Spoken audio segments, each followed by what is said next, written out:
কলকাতার উত্তর শহরতলি ব্যারাকপুর স্টেশন থেকে প্রায় আধ ঘন্টা বাসপথে এই খাড়াপাড়ার অবস্থান। রাস্তার ঠিক ওপারের অঞ্চলটাই ব্যারাকপুর মিউনিসিপ্যালিটির অন্তর্গত হলেও এপার সম্পূর্ণভাবে পঞ্চায়েত। পাড়ার মোড়েই ঢুকেছে পঞ্চায়েতের ইটের রাস্তা, যা ধরে প্রায় 5 মিনিট হাঁটলেই খাড়াপাড়ার শেষ এবং মুসলিম পাড়ার সূত্রপাত। এই ইটের রাস্তার ঠিক বাম দিকে পাড়ার একেবারে শুরুতেই পরে একটা পুকুর ও তাকে ঘিরে প্রায় 6টা বাড়ির অবস্থান। এদের মধ্যে 5টা বাড়ি পাড়ার আদিম অধিবাসী খাড়া বংশকুলের হলেও একটি হলো বাইরে থেকে জায়গা কিনে উঠে আসা স্কুলের মাস্টার শঙ্খ রায়ের। তো এই পুকুরে বাড়ির অবস্থানের ক্রম অনুযায়ী প্রথম বাড়ি পড়ে বৃদ্ধ দ্বারকানাথ খাড়ার। বয়স প্রায় 80-র ঘরে, চলৎ শক্তিহীন বললেই চলে। ওনার 2 ছেলে দেবেন্দ্রনাথ ও দ্বিজেন্দ্রনাথ। এই পাড়ার অধিকাংশ মানুষের মতোই এদের বাড়িরও কেউই মাধ্যমিক পাশও নয়। বড় ছেলে দেবেন্দ্রনাথ চাকরি করেন একটা ব্যাটারি ফ্যাক্টরিতে, আর দ্বিজেন্দ্রনাথ জুট মিলের শ্রমিক। দুজনেরই বয়স 50 ছুঁই ছুঁই। দেবেন্দ্রনাথের স্ত্রী মালিনী বাড়ির বড় বউ, ওদের একমাত্র ছেলে ক্লাস 9-এ পড়া দেবেশ। দ্বিজেন্দ্রনাথ ও ওনার স্ত্রী শোভার একটি মেয়ে ক্লাস 8-এ পড়া দিয়া।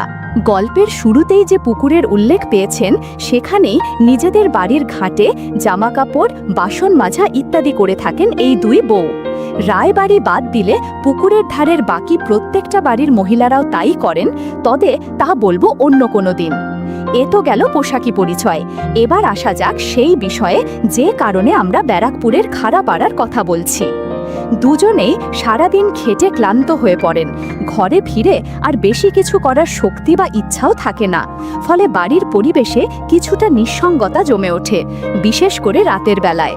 বৃদ্ধ দ্বারকানাথের স্ত্রী ছিলেন বড় সূচিবায়গ্রস্ত।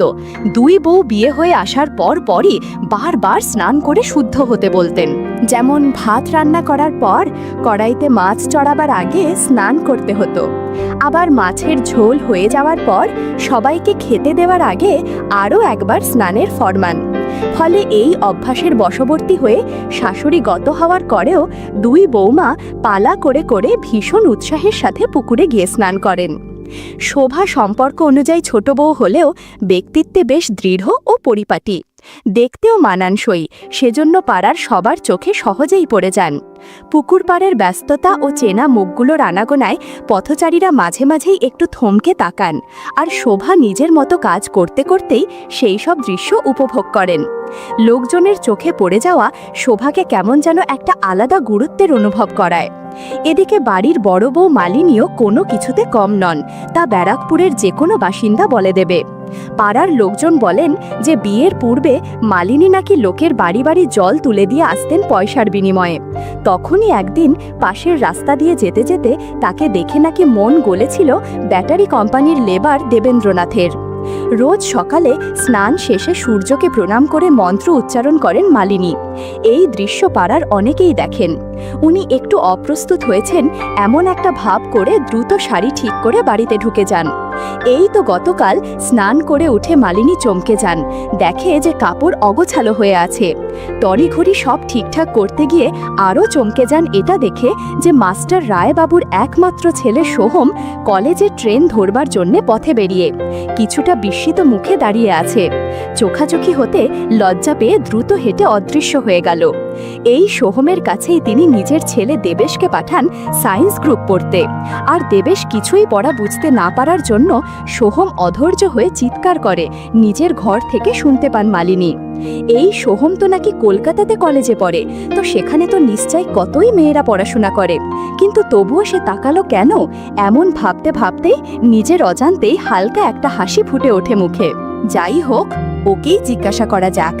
মনস্থির করে নিয়ম মতো ডুব দিয়ে তারপর চোখ বন্ধ করে ওই অবস্থাতেই হাঁটা দিলেন রায়বাবুর বাড়ির উদ্দেশ্যে।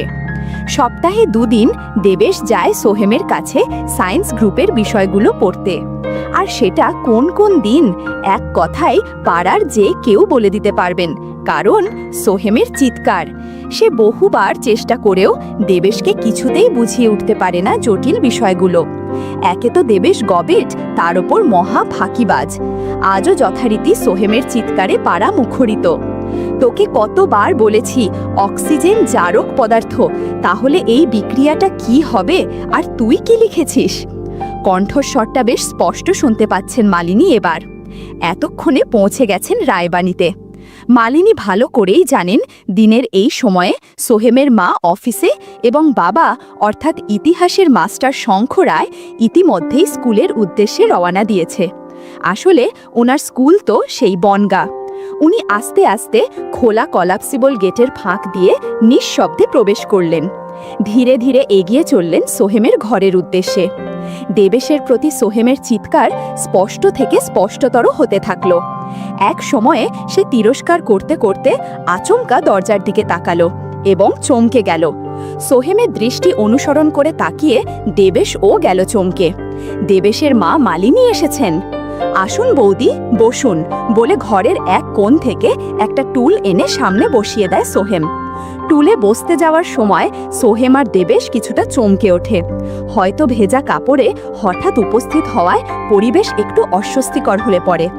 বন্ধুরা, ইউটিউবের কড়া নিয়মের কারণে এসব ঘটনা সরাসরি বলা যাচ্ছে না। তোমরা কমেন্টে দেয়া লিংক থেকে আমার ওয়েবসাইট ভিজিট করো, সেখানে একদম খোলামেলা গল্প দেয়া আছে। লজ্জায় মাথা নিচু করে ছেলে দেবেশ। তবে সোহেমের যেন তখনও ঠিক হুঁচ ফিরে আসেনি। সামনে চলতে ফিরতে থাকা এক প্লেট মটন বিরিয়ানির মতো করে তাকিয়ে আছে মালিনীর দিকে। মালিনী টুলে বসে সামনের দিকে তাকিয়ে সোহেমের সেই একই হাভাতে দৃষ্টি দেখেন যা গতকালও তিনি লক্ষ্য করেছিলেন পুকুরে স্নান করার সময়। উনি কেমন একটা দুষ্টু সুলভ নিঃশব্দ হাসি হাসলেন সোহেমের উদ্দেশ্যে। সোহেমের অবশেষে হুঁশ ফিরল। বলুন বৌদি, হঠাৎ আজ এলেন? কেন, আমি আসতে পারি না বুঝি? অতিরিক্ত ন্যাকামো করে বললেন মালিনী। ঘরে তো মা এভাবে কথা বলে না, অবাক হয়ে যায় দেবেশ। না, তা কেন নয়। কথাটা বলতে বলতে আপনা থেকেই সোহেমের চোখ বিভিন্ন দিকে যাচ্ছিল। বললেন, আসলে তুমি রোজ দেবেশের ওপর চেঁচাও। তোমার দাদা খুবই রেগে গেছেন শুনে। উনি গত সপ্তাহ ধরে বলছেন তোমার চিৎকারের জন্য পাড়ার সবাই নাকি ওনার ওপর হাসে, বলে দেখ দেখ তোর ছেলেটা কেমন গর্ধব। কিন্তু তাই বলে তো। সোহেমের সাফাই পুরোটা না শুনেই মালিনী বলে ওঠেন, আরে আমি জানি ও একটা মূর্খ, তোমার কোনোই দোষ নেই। তুমি তো অনেক ভালো, তাই ওকে মারধর করো না। ওর আগের মাস্টার তো অনেক মারতো। কথাগুলো সত্যি, তাই মাথা নিচু করেই থাকে দেবেশ। সোহেমের মুখের বলিরেখাগুলো আরও কোমল হতে থাকে। মালিনীর দিকেই তাকিয়ে সোহেম ধীরে ধীরে বলে, দেখুন না, আজ রসায়নের সহায়িকাটা পর্যন্ত আনেনি। মালিনী বলল, তাই? এই যা, ওটা নিয়ে আয় বাড়ি থাকে এক্ষুনি। কথাটা শুনে যেন হাঁফ ছেড়ে বাঁচল দেবেশ। ওর এত নিন্দে মন্দ ভালো লাগছিল না। এবার বেশ সময় নিয়েই ধীরে সুস্থে আসবে সে। দেবেশ বেরিয়ে যাওয়ার পর মালিনীর সাথে একটি ঘরে একা বসে থেকে কেমন অস্বস্তি লাগছিল সোহেমের। এরই মধ্যে হঠাৎ উঠে দরজাটা ছিটকিনি টেনে দিলেন মালিনী। একি, দরজা বন্ধ করছেন কেন? আতকে ওঠে সোহেম। দুঃখ দুঃখ মুখের ভাব নিয়ে বসলেন মালিনী। জানো, ওর পড়াশোনার জন্যে আমাদের সংসারে অশান্তি হয়। ওর বাবার মতে সবটাই নাকি আমার অস্কারায়। রোজ ঝগড়া হয়, আমার আর ভালো লাগে না বলে কাঁদতে শুরু করলেন। কিছুক্ষণ নিঃশব্দে কাঁদবার পর হঠাৎ ফুপিয়ে ফুপিয়ে কাঁদতে শুরু করলেন। না না, আপনি কাঁদছেন কেন? ও, না পড়াশোনা করলে আপনি কি করবেন? প্লিজ কাঁদবেন না বৌদি বলে অনেক চেষ্টা করলো মালিনীকে আশ্বস্ত করার, কিন্তু সবই বৃথা। মালিনী সেই একইভাবে সশব্দে কেঁদে চললেন। নিরুপায় হয়ে সোহম যেই না একটু কাছে এসেছে ওনাকে শান্ত করতে, মালিনী আবেগপ্রবণ হয়ে পড়েন এবং ভরসা খুঁজতে সোহমের কাছাকাছি আসেন। আসলে আমায় কেউ বোঝে না, আমারও যে কষ্ট আছে, কাঁদতে কাঁদতে বলে চলেন মালিনী। নিজেই অবাক হয়ে যাচ্ছিলেন নিজ অভিনয় গুণে। ধীরে ধীরে ঘরের পরিস্থিতি খারাপ হতে থাকে। দুজনের দূরত্ব কমতে শুরু করে। বন্ধুরা, ইউটিউবের কড়া নিয়মের কারণে এসব ঘটনা সরাসরি বলা যাচ্ছে না। তোমরা কমেন্টে দেয়া লিংক থেকে আমার ওয়েবসাইট ভিজিট করো, সেখানে একদম খোলামেলা গল্প দেয়া আছে। অনেক না বলা ঘটনা ঘটতে থাকলো ভেতরে। 30 মিনিট পর, কি হয়েছে মা, তোমার কষ্ট হচ্ছে নাকি? শরীর খারাপ? দরজা খোলো, বাইরে থেকে বলে ওঠে দেবেশ। চুপ কর তুই, তুই পড়াশোনায় মন দে, সংসারে শান্তি ফিরুক, এখন বাড়ি যা। তুই পড়াশোনা করিস না বলে তোর দাদা আমাকে মারছে, সে মারুক, তাতে যদি তোর একটু লজ্জা হয়, একটু পড়াশোনা করিস, এখন বাড়ি যা, দাদা আজ আর পড়াবে না। কিন্তু মা, তখনও বলে ওঠে দেবেশ। তুই বাড়ি যা, মালিনী প্রকাণ্ড হুঙ্কার দিয়ে বলেন। আর কোনো শব্দ শোনা যায় না বাড়ি থেকে। হঠাৎ মালিনীর চিৎকার আশপাশের বাড়ির লোকজন শুনতে পায় এবার। বন্ধুরা, তোমাদের হয়তো বুঝতে বাকি নেই হঠাৎ কিসের চিৎকার ছিল এটা। কিছুক্ষণ পর সোহম আর মালিনী হেসে ওঠেন, হাসির রোল যেন থামছেই না। সোহম বলে ওঠে, আমার যদি তোমার মতো কেউ থাকতো তাহলে অনেক ভালো হতো। আমি একা মানুষ, সবকিছু তো করতে পারি না। তোমার মতো কেউ থাকলে প্রতিদিন রুটিন করে আনন্দ করতাম। আহারে, কেন তোমার গার্লফ্রেন্ড নেই? প্রশ্ন করেন মালিনী খাড়া। কথাটা শুনে সোহিনীর কথা মনে পড়ে গেল হঠাৎ। যে ক্লাসমেট সোহিনীকে সত্যিকারের ভালোবেসে প্রপোজ করেছিল সোহম, কিন্তু তাকে মুখের ওপর রিজেক্ট করে দেয় সে। ওদেরই এক কমন ফ্রেন্ড রেশমির কাছে কয়েকদিন পর শোনে যে সোহিনীকে নাকি ওর প্রাইভেট টিউটরের সাথে অনেক সময় কাটিয়েছে, তাদের মধ্যে অনেক গভীর সম্পর্ক গড়ে উঠেছিল।